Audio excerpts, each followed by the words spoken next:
Nós celebramos hoje a festa, a solenidade da Ascensão do Senhor.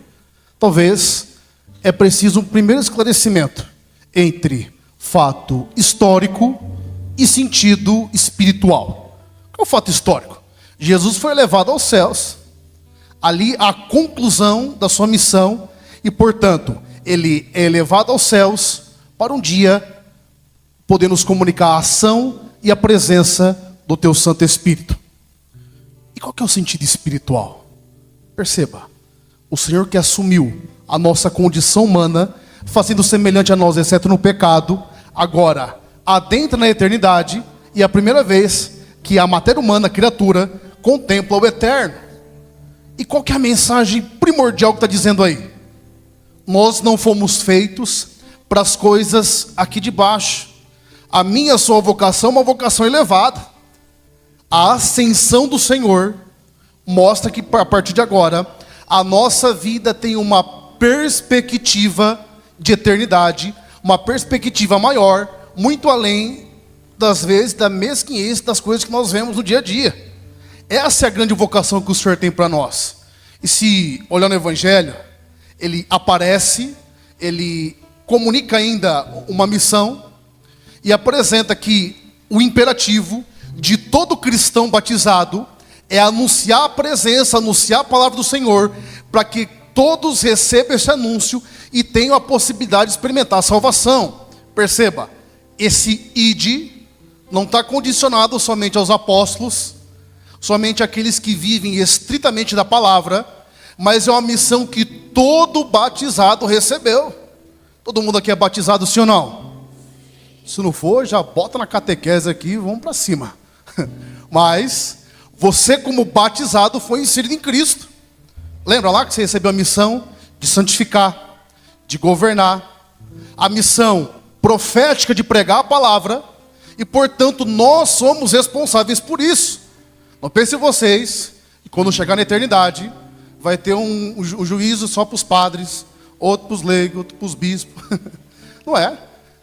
Todo mundo vai julgado pela mesma palavra, pelo mesmo imperativo. É evidente que como padre, como sacerdote, o Senhor vai cobrar aquilo que é específico do meu estado de vida, aquilo que Ele esperou quando me deu a vocação do sacerdócio. Mas nós somos chamados a anunciar a todo tempo.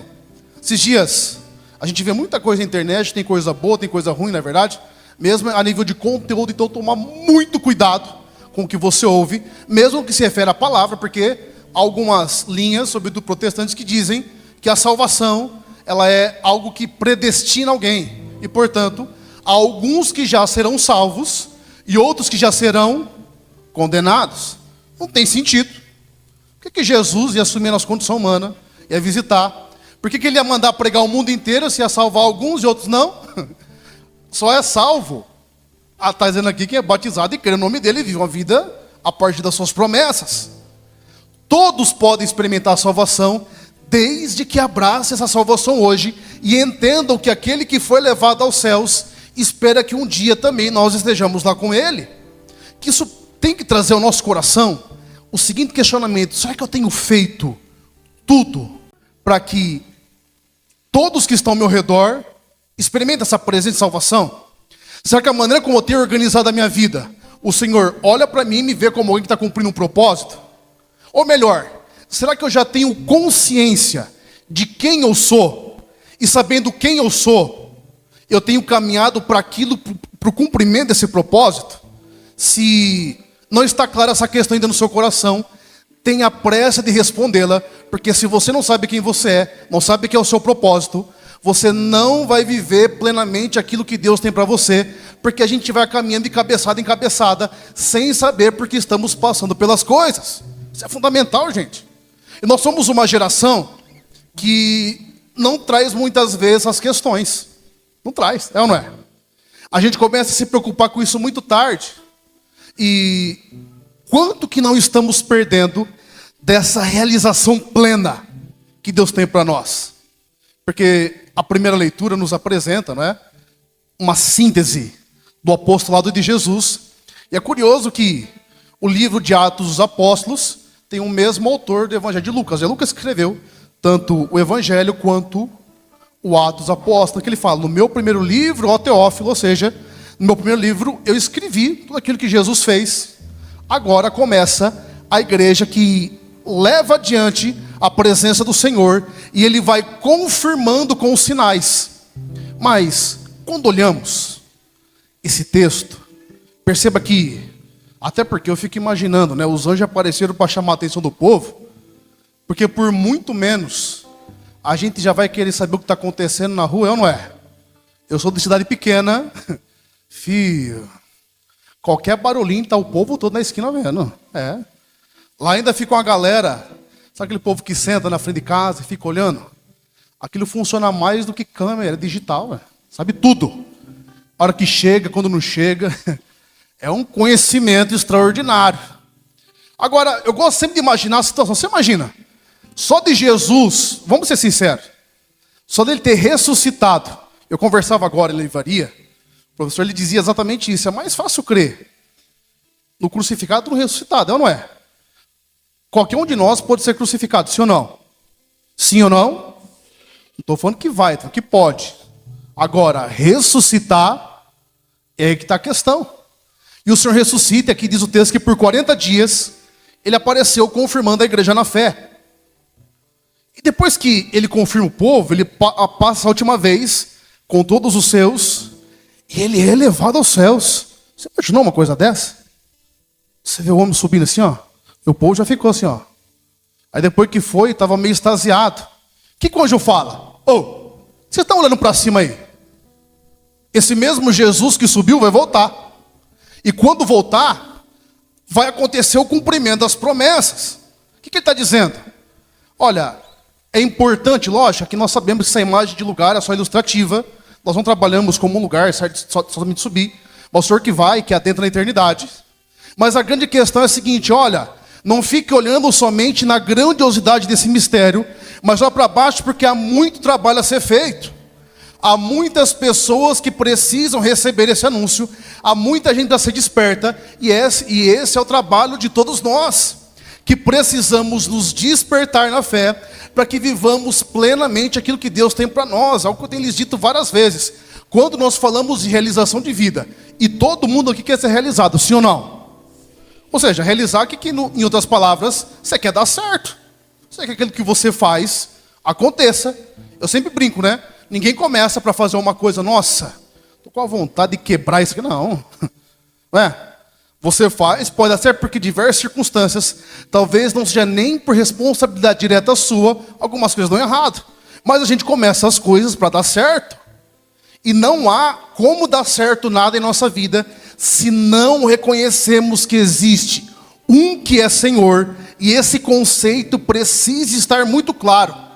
É por isso, na segunda leitura, o apóstolo fala que Deus nos deu um espírito de sabedoria, que revele a grandiosidade desse mistério, que ele abra de fato o seu coração para que você entenda, porque muitos não entendem, muitos se fecham, e por se fecharem, não experimentam plenamente aquilo que Deus é.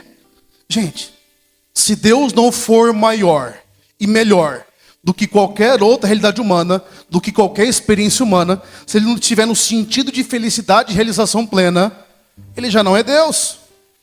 Porque se Ele é o princípio e fim de todas as coisas, como é que pode existir uma vida longe dEle que seja mais feliz e mais realizada? Não tem como. A grande questão é se nós vamos parar na superficialidade das experiências que vivemos, ou se vamos lançar nosso coração para Ele e viver uma vida cheia de propósito já aqui, parar de delegar a função, parar de delegar a responsabilidade, parar de olhar para os outros e ficar elegendo culpados e assumir uma psicologia de vítima, quando na verdade nós precisamos, pela palavra de Deus, sermos protagonistas de uma história com Ele. E esse protagonismo não significa que é você quem faz, é você que realiza, é a abertura à nossa graça e é Ele mesmo o garantidor de que vai dar tudo certo. É por isso que esse texto da segunda leitura é muito forte e diz que nós precisamos caminhar e chegar à estatura de Cristo. O que significa chegar à estatura de Cristo? A ser de fato, aqui na terra, outro Cristo. Esse é o sentido. Viver de tal maneira que estejamos plenamente nessa missão e uma vida realizada, santa, em cada circunstância, em cada realidade. Eu sei que talvez nós vivemos diversas situações na vida, e algumas talvez nem dependam inteiramente de você. Eu sei que talvez a sua história possa ter tomado diversos rumos. Talvez possa ter se extraviado, tem erros, misérias, situações. Talvez a experiência de fé que você abraça hoje, ou que você está tentando abraçar hoje, você alguma vez na vida tenha dito não para ela, ou tenha até tido outras atitudes em relação a ela. Mas entenda, aquele que é Senhor de todas as coisas é capaz de resolver tudo, transformar tudo. E sabe o que é interessante? Quando nós falamos que Jesus é Senhor, todo mundo concorda sim ou não? Mas não está claro para a gente ainda o que é senhorio. Você percebeu que no ato penitencial, quando falamos o Kyrie, eu sempre falo, proclama que Ele é o Kyrie, Ele é o Senhor. Só que para dizer que Jesus é o Senhor, eu tenho que assumir a minha condição de servo. E se Ele é o Senhor, Ele é o princípio de todas as coisas, não existe outra maneira de viver nesse mundo senão através desse reconhecimento. E talvez você fale, padre, mas e quem não reconhece? Ele continua Senhor. Ele continua Senhor. E a grandiosidade disso é que é um Senhor tão misericordioso, tão bondoso, tão perfeito, tão pleno, que Ele não obriga que você diga sim ou não a Ele, mas Ele quer a sua adesão. Ele quer que você abra o seu coração e reconheça. Olha, eu falo quando não está claro que Ele é o Senhor, quando nós falamos de, por exemplo, da obra redentora. A redenção, já expliquei para vocês. A redenção é um ato de compra. Lá em Levítico 25, 25. Quando você devia, expliquei para vocês isso já, algo, e você não era capaz de pagar, você era tido como escravo. Todos os seus bens iam para aquele que era o seu credor. E depois de um período, se você fosse da região do sul lá, a cada 7 anos havia o perdão, mas se você tivesse tido erro, erro não, a circunstância de nascer em Edom era a cada 50 anos que acontecesse esse perdão, ou se alguém fosse o seu redentor, que adquiria você como propriedade e te desse a possibilidade de usufruir daquilo que era seu. Só que entendam, por mais que você tinha possibilidade de desfrutar, Ele continuava sendo o seu redentor. Ficou claro? O conceito de senhorio? O que eu estou dizendo? Quando Cristo nos redime na cruz, Ele nos compra a preço de sangue, sim ou não? Então eu não me pertenço, eu sou dele. Ele é o Senhor. E se eu não reconhecer isso em minha vida, se os princípios não ficam claros, o resto também não fica. Lembra aquela historinha, aquela imagem que eu sempre usava, sobretudo para falar no matrimônio, da camiseta? Da camisa de botão? Todo mundo aqui na vez, se você não usou uma camisa de botão, você já viu uma camisa. Pelo amor de Deus, nunca vi uma camisa de botão. Né? O pata de batina preta aqui tem 33 botões. O pessoal fala, nossa, pai, mas desabotou um por lugar. Claro que não. É 3 aqui, joga por cima e bora. Mas, vamos supor, você vai pôr uma camisa. Se você já fez aquela experiência, isso acontece quando você está atrasado. Você começa a abotoar naquele desespero. Quando você chega no último botão, você percebe que ela está esgarçada assim, não é? A vontade que dá é rasgar tudo, né? Pegar outra. Você não faz porque depois, né, vai ficar pior, né? E você que é casado sabe que você vai arrumar outro problema. O que você tem que fazer? Desabotoar tudo e começar a abotoar tudo de novo. O primeiro botão é inegociável. É Deus em primeiro lugar. Ele é o sentido, Ele é o Senhor. A partir dele você abotou os outros botões. Você que é casado, você que é casada. O primeiro é sempre Deus. Segundo é o cônjuge, em terceiro vem os filhos. Porque eles são consequência desse amor que vocês virem, porque Ele é o Senhor. O que Deus está pedindo para mim e para você hoje? Vamos começar a abotoar certo dessa camisa. Você vai andar esgarçado para a rua. Esgarçado na vida. Desabotua. Tira para ser tirado. Coloca Ele no centro. Entenda. Ele que é Senhor, Ele restitui tudo. Deixa o padre já encerrando dizer uma palavra, sobretudo aí às nossas mães. Ele que é o Senhor, o quarto mandamento, qual que é mesmo? Honrar pai e mãe. Olha, se for honrar o povo, a maioria lembrou depois. Alguns já tinham respondido. O que é honrar?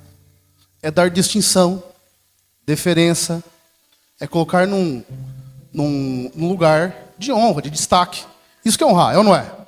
É aquela experiência que o padre dizia do primeiro pedaço de bolo. O resto do bolo tem o mesmo sabor, sim ou não? Ah, mas o primeiro daquela, né? Não é? Honrar pai e mãe é isso. Deus está em primeiro, mas você dá uma distinção, você o honra. Sabe por quê? Te deu o dom da vida. É muito forte isso. São João Paulo II dizia, eu repito muito isso. Deus é pai, mas com coração de mãe, porque talvez é o amor que mais se aproxima do amor de Deus. Tanto que a presença da mãe é sempre essa presença de misericórdia, não é? Quando acontece alguma coisa, para quem que você fala primeiro? A sua? Porque normalmente a mãe é aquela que vai fazer o intermediário. Olha, vai devagar. Não fala assim. Faz certo, porque ela quer sempre arrumar uma solução, um jeito para as coisas. Eu estou dizendo isso, mas eu queria dizer que é muito mais forte. Talvez há pessoas aqui que não vivem uma relação adequada com pai e mãe. Talvez sua mãe, de repente, não foi o que você esperou, que você sonhou.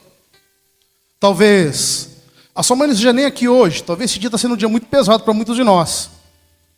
Mas para você que tem sua mãe aqui, deixa eu fazer uma coisa. Nada que você faça pode pagar ou chegar à altura do dom da vida que ela conservou no seu coração. Nada. Você pode fazer o que for. Nada é capaz de pagar o preço da sua mãe ter dito sim para você. Se você está aqui hoje, se o seu coração palpita, é porque um dia uma mulher gestou você e levou até as últimas consequências contra tudo e contra todos, muitas vezes. Então, deixa eu dizer algo. Nós não estamos nem em condição de perdoar pai e mãe, sabe por quê? Quem perdoa é quem está numa condição maior, sim ou não? Que sofreu algo. Padre, você não sabe o que minha mãe fez, não sei mesmo. Mas nada que ela faça paga o preço daquilo que ela já fez por você. É por isso que celebrar o Dia das Mães, se você está obrigado com a sua mãe, se você de repente às vezes não está falando, abre o seu coração, entenda isso.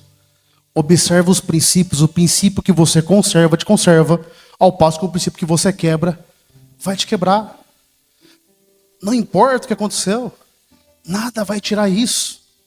E se você observa os princípios, você colhe as consequências, os resultados desse princípio. Reconcilia com a sua história. De repente você precisa perdoar sua mãe por algo que aconteceu. Não perdoar, mas reconciliar seu coração. Como o padre disse, não tem condição de perdoar, está muito mais. Pede para Deus esclarecer seu coração, ainda dá tempo. Deixa que essa graça aconteça. E se você tem essa possibilidade, cuida. Visita, liga. Faça alguma coisa. Tem pessoas que nunca disseram que amam a mãe. A padre, mas ela é meio bruta. Diz para ela, pode ficar brava na hora, mas vai mexer alguma coisa. Fala para a liga, se eu te amo. Aproveita para dizer isso agora. Aproveita para valorizar isso agora. Porque se você conversar com algumas pessoas aqui, tudo que elas mais queriam é ter essa possibilidade de dizer eu te amo. De dar um abraço. Se você tem essa possibilidade, valoriza. Você, filho que está aqui hoje, faz o que tem que ser feito. Não estou dizendo que mãe tem que substituir ou estar acima da sua esposa, não. Honrar não substitui a missão que você assumiu. Fica claro isso, né? A sua família o que é? Mas não te tira o dever de cumprir esse princípio. É o único princípio, o único mandamento, que é acompanhado de uma promessa de bênção para quem observa e de maldição para quem não observa. Pede para Deus hoje, abra o meu coração. Eu fui criado por as coisas do alto, eu quero reconhecer o senhorio de Jesus. E a partir de hoje, toma uma relação diferente, porque você vai ser abençoado à medida que você abre o seu coração e pratica esses princípios. Se você já tem feito, melhora, dá sempre para melhorar, dá sempre para aperfeiçoar. E se você está aqui hoje, valoriza. Ame a sua mãe. Isso é o que ela mais espera. E esse é o maior Dia das Mães que você pode dar. Não somente dando um presentinho hoje, espero que você tenha feito. Não somente dar um almoçar lá, ou se você que teve a possibilidade de estar com sua mãe. Mas, acima de tudo, faça a experiência de amor. Isso também é viver no Senhor de Jesus. É começar a ajustar a camisa. Desabotoa. Põe Deus em primeiro lugar e deixa que Ele vai resolver no resto. Fecha seus olhos. Baixa sua cabeça. Peço ao Senhor essa graça hoje. A saudade é um sentimento que faz com que a gente olhe para dentro de nós. Se dentro do seu coração há todo esse amor, há todo esse afeto, agradeça a Deus, porque isso foi cultivado no seu coração hoje. Hoje não, ao longo de toda a sua história, toda a sua vida. Coloca o Senhor em primeiro lugar de todas as coisas, a fim de que Ele estando em primeiro lugar, Ele que ascendeu aos céus, que derrama o Espírito sobre nós, nos faça suas testemunhas, para que possamos de fato sermos acompanhados dos seus sinais.